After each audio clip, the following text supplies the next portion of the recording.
Say that again, Bill Plaschke, so everybody hears it. The 2016 NBA championship was the most impactful championship in perhaps NBA history. There it is. The man who covers the – I'm going to have every Laker fan write that down. Make sure they're recording on this. Okay, so tonight ESPN, we're broadcasting Game 5 and Game 7. This is the Cavs coming back from 3-1 down. Buy or sell, Bill Plaschke there, Israel Gutierrez, the most impactful moment in NBA history. I mean, the most, I don't know. I think it was the most for LeBron James. I mean, if the discussion was, is that the greatest team ever? And then LeBron sort of ended that conversation. I guess that makes the, a different type of impact there. But in terms of like all-time legacy, I think it impacted LeBron James there. I don't think if he doesn't win a championship in Cleveland, is really even considered, up there with Michael yet. I think people would consider his stats emptier if he didn't do that, even though, he's shown everything that he possibly could. But yeah, I think that means for him, not necessarily just for all time or for see the finger coming down. This is the mute for the L word. You had it earlier. Pablo Torre, the most impactful NBA Finals in history. By yourself. I'm gonna buy it because number one, I was there. I was there for Game 7, and I want to claim this in retrospect. But number two, keep in mind what this did to what should be objectively like the most impressive thing in NBA history, which is 73 wins. 73 wins after that meant nothing because it didn't come with that ring. So there's that aspect of basketball history. Then there's the LeBron stuff, which you guys touched on. But keep in mind what happened after the game, right?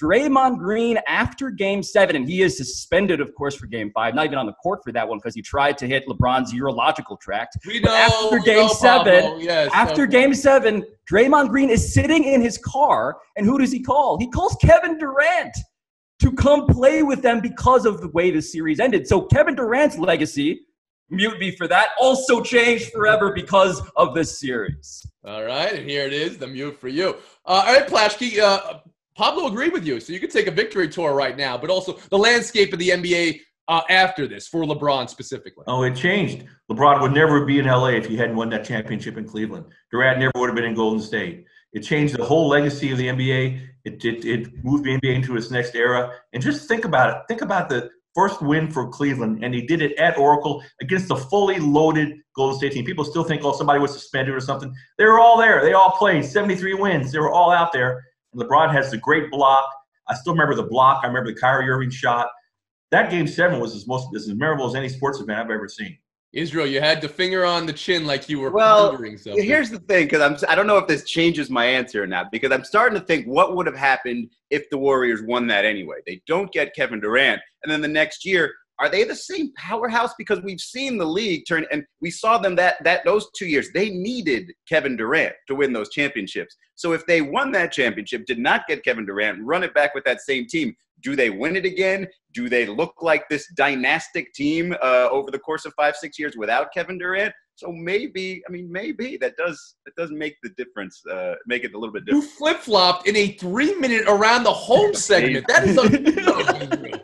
It's like I didn't know. All right, what to watch for tonight? Everyone's going to be watching the LeBron block, but I'm still going to focus Game 7, of course. We're talking late Game 7. That Steph Curry pass, the behind-the-back pass. Can't comprehend that I both can, because that was everything these Warriors were kind of about. It wasn't a three-point shot, but it was just and to happen there, I remember seeing it, like almost in slow-mo, like, you're not doing that now. What is this? What is this? Yeah.